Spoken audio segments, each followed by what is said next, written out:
A day after a man rampaged through the newsroom of the Annapolis-based Capital Gazette, the newspaper published an edition on Friday with photographs of each of the victims on its front page.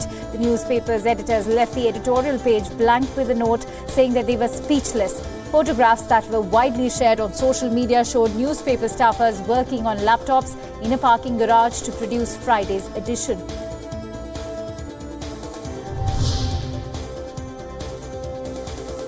A Maryland man charged with rampaging through a newsroom in Annapolis with a pump-action shotgun and killing 5 people was denied bail after one of the deadliest attacks on journalists in U.S. history. Authorities said the accused Jared Ramos is not cooperating with investigators and did not speak as he appeared by video link from a detention facility for a brief court hearing.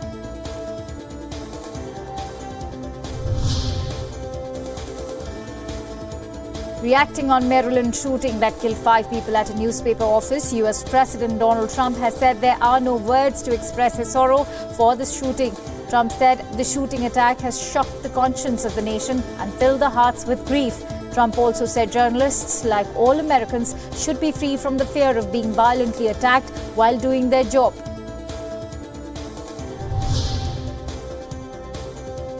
French President Emmanuel Macron praised a deal on migration struck by the leaders of the European Union, calling it a significant step in an effort to resolve the influx of migrants to the continent from Africa and the Middle East. The French president acknowledged migration pressures were likely to continue, but said it was essential not to give in to emotion and the issue and stick to principles.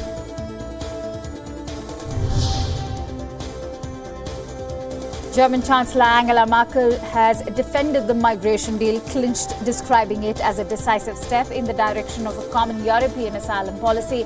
Merkel described the deal as a right step in the right direction, given what she said were widely divergent stances on migration within the EU. Merkel also said she would inform her coalition partners about the details of the deal.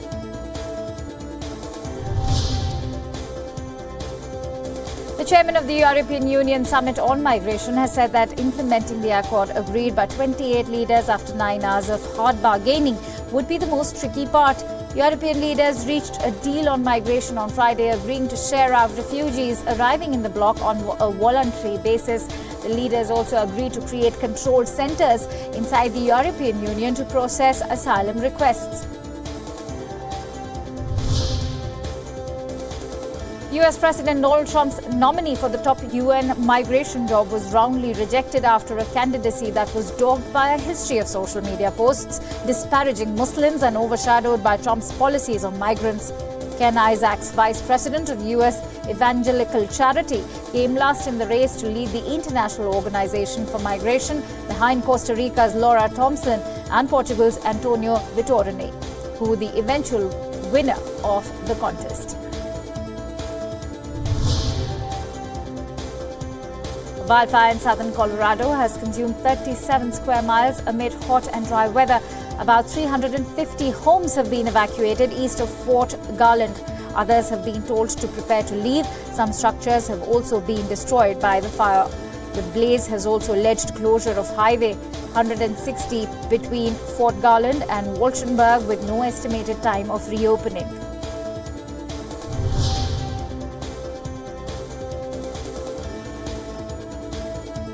A dashcam footage from Greenwood County Sheriff's Office has shown a tornado hitting Eureka town in Kansas. The footage shows debris flying across streets and trees swaying in the wind. 8 people were injured after the storm that hit the state.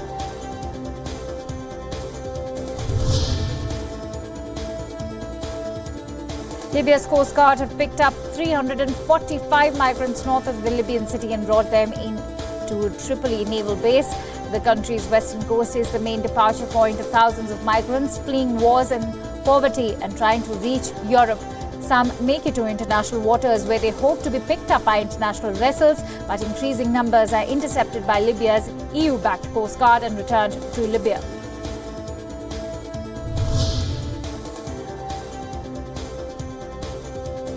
Bangladesh High Commissioner to India Saeed Muazzam Ali has said Rohingya refugees are a major concern not only for Bangladesh but for the entire region.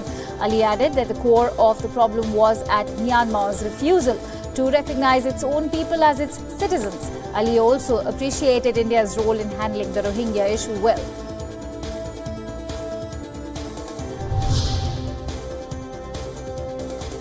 President of the International Committee of the Red Cross has said that the Rohingya refugees returning to Myanmar would need support. ICRC Chief Peter Mora visited communities in Myanmar's Rakhine state that had been affected by violence and held meetings with Myanmar officials on the Rohingya repatriation process.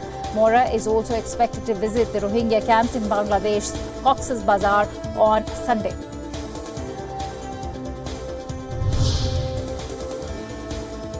An unmanned SpaceX cargo spacecraft blasted off from Cape Canaveral in Florida to the International Space Station, carrying with it some futuristic precious cargo. The cargo includes an artificial intelligence bot named Simon, short for Crew International Mobile Companion.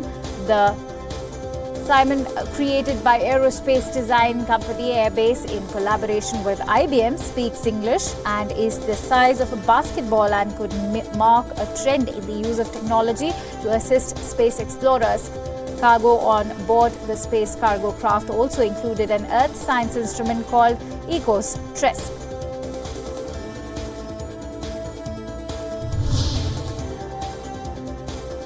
Muslims, Buddhists and Christians across Thailand are praying for the safe return of 12 boys and their football coach trapped in a Thai cave. Divers trying to reach 12 boys trapped in a Thai cave battled fast-flowing flood waters as their desperate search for survivors entered a seventh day today. Heavy rains are complicating the enormous rescue effort, sending tons of water gushing through the complex.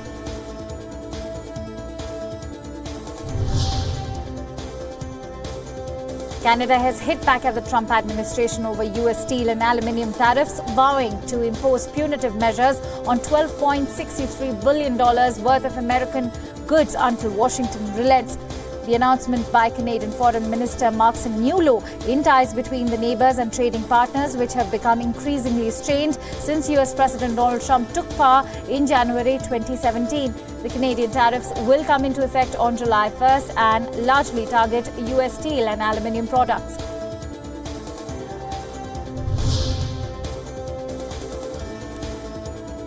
Israeli forces have shot and killed 2 Palestinians, one of them a 14-year-old boy, and wounded 415 others with live fire and tear gas during protests along the Gaza border on Friday.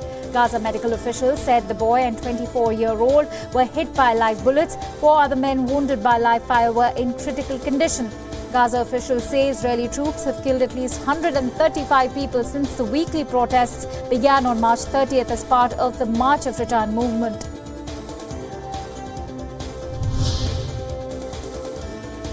15 people died and 70 were injured when fire swept through a market and nearby homes in central Nairobi after the blaze broke out in a timber yard. A local resident and businessman filmed the fire that he heard people screaming outside and came out to see what he described as a huge cloud of smoke. The fire started at around 2:30 a.m. local time and spread through Gikomba Market and nearby apartments and shanties. Gikomba Market has been damaged several times by fire.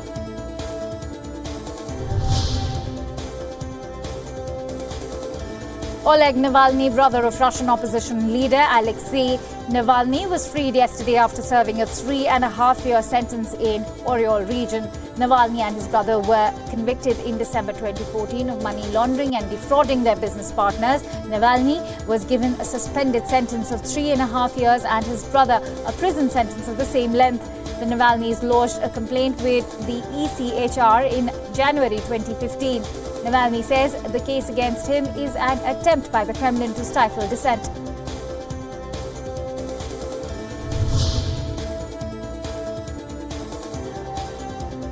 The airport on Indonesia's holiday island of Bali has reopened after ash from a volcano forced a brief closure and the cancellation of more than 300 flights. Mount Agung in northeastern Bali has been rumbling to life intermittently since late last year, and it began releasing smoke and ash again on Thursday. Airlines avoid flying through volcanic ash as it can damage aircraft engines, clog fuel and cooling systems and hamper visibility.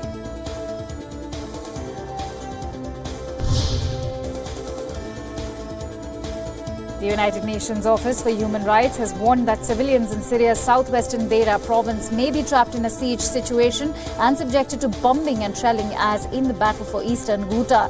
The rights body said it has reports that some government-run checkpoints were charging people several $100s to pass through.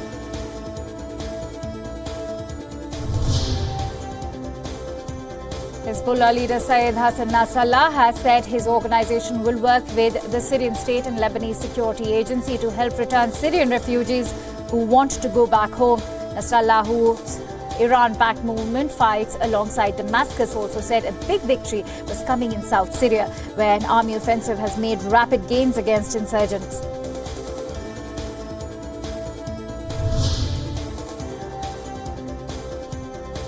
The charity rescue ship Aquarius will head back to waters off the coast of Libya to resume its mission of rescuing migrants after a stop in Marseille. The Aquarius arrived in the southern French city on Friday to take on supplies and change crew.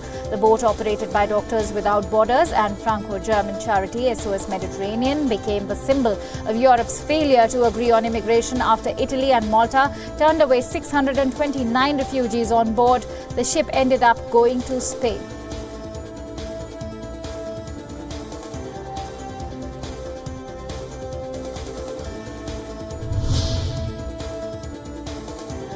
A vertigo-inducing glass bridge suspended over a valley in South China's Guangdong province was open to tourists. Shrieks in both excitement and fear. The 202-meter-long structure features a massive circular glass observation deck with a diameter of 16.8 meters suspended at the end of the bridge. The bridge juts out 72 meters from the cliff's edge, affording spectacular views of the ground below. The elevation, combined with the clear glass floor, challenges tourists to confront their fear of heights, with some managing better than others.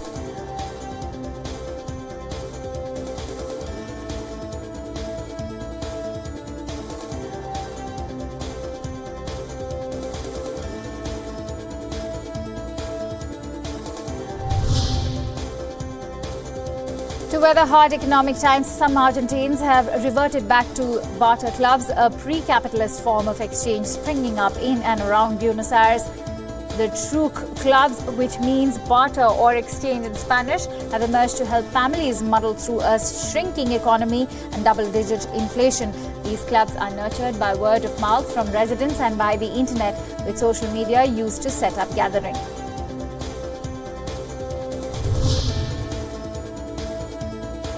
More than a dozen decrepit dogs splash into the Arabian Sea as a small wooden boat carrying food and water approaches the island. The fishermen are welcomed at the island, whose only inhabitants are barking dogs. The island, known as Dingi or Buddo, is one of dozens populated by dogs that line the shore south of the sprawling port city of Karachi. The islands, despite their lack of food and fresh water, have become a sanctuary for dogs to avoid culling.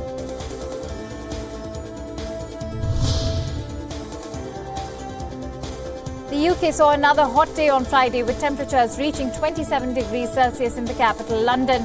The heat wave brought out office workers and sunbathers in London who were enjoying ice creams and cold drinks in the sun. The highest temperature was recorded at 32.6 degrees Celsius in Wales, which set a new record high for 2018.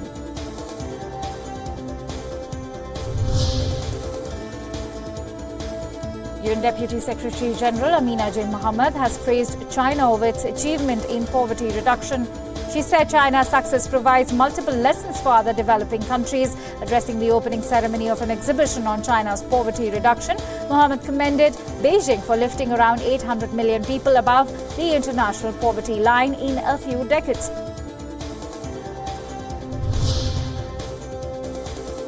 Hundreds of people filled a square in the Iranian city of Khorramshahr protesting over water quality. 3 days of protests in Tehran began last Sunday when hundreds of traders closed their shops to voice their anger at currency plunges.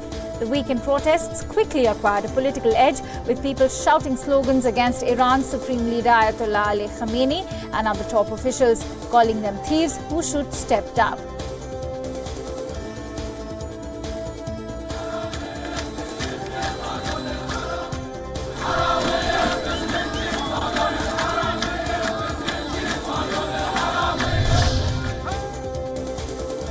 And here's news from India. Landslides triggered by heavy rains and sudden dam water release in hill town of Chamba in Himachal Pradesh washed away a key route, leaving people stranded due to the absence of an alternative route.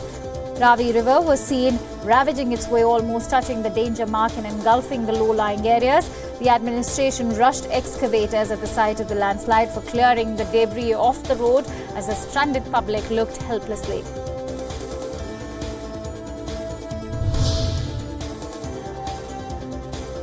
Three terrorists were killed by security forces in an encounter in Pulwama district of Jammu and Kashmir on Friday. A youth was also killed in clashes between stone pelters and security forces near the encounter site. The operation was launched by security forces following a tip-off about the presence of terrorists in a house in the area.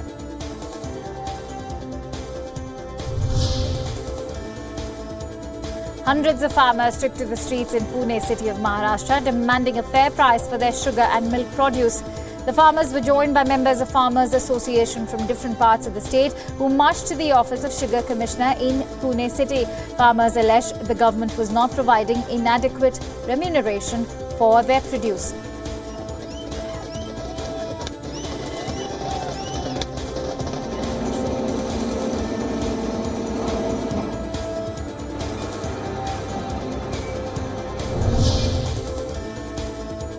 Millions of people thronged Puri in Odisha as presiding deities of famed Lord Jagannath temple were brought out for holy bathing festival.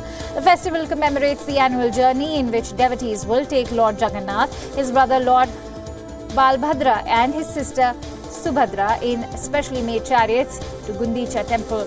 The Rath Yatra begins every year with a bathing festival where the deities are bathed with 108 pots of water.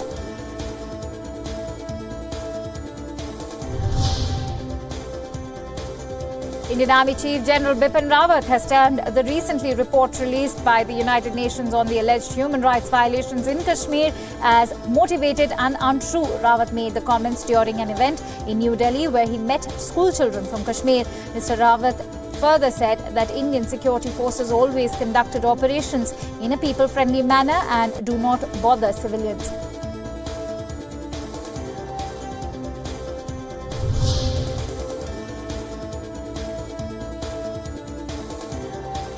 And in news from sports, Portugal coach Fernando Santos once again stressed the importance of his other 22 players around main man Cristiano Ronaldo as they prepare to face Uruguay in the World Cup last 16 on Saturday. Much like his own side, Santos believes Uruguay's strength lies in the collective as well as the canny coaching of Oscar Tabarez. Santos played down suggestions that fans might be in for a boring game as two teams with watertight defenses face off.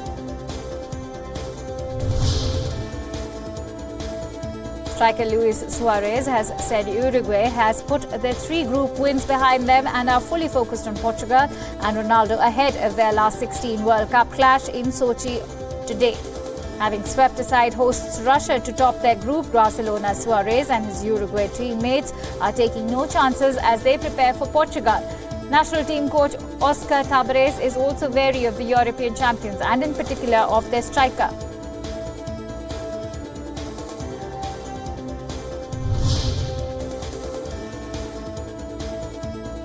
Argentina coach Jorge Sampaoli has said he was informing, rather consulting Lionel Messi in an exchange during the team's last World Cup match that some media have interpreted as him ceding authority to the celebrated forward. Much has been made of the footage of the discussion before Sampaoli brought on striker Sergio Aguero as a substitute during the 2-0 win over Nigeria that secured Argentina's passage to the last 16. The 58-year-old coach said the incident had simply been misinterpreted.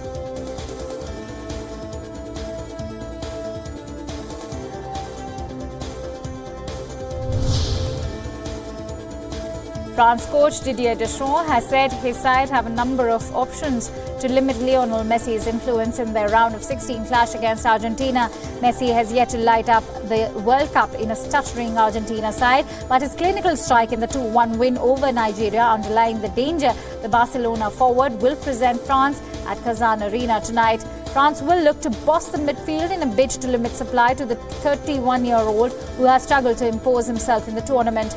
France hope their defence can continue to hold firm after conceding only one goal in the group phase. Ashley Judd takes her hashtag MeToo spirit to civil war-torn South Sudan to meet victims of rape and sexual assault. Instrumental to the MeToo movement, the Hollywood actor helped investigate reporters of the New York Times in exposing Harvey Weinstein. The Jackson family releases a joint statement thanking the public for respecting the family's privacy following Joe Jackson's death. Michael Jackson's father passed away on Wednesday, 2 days after the King of Pop's 9th death anniversary.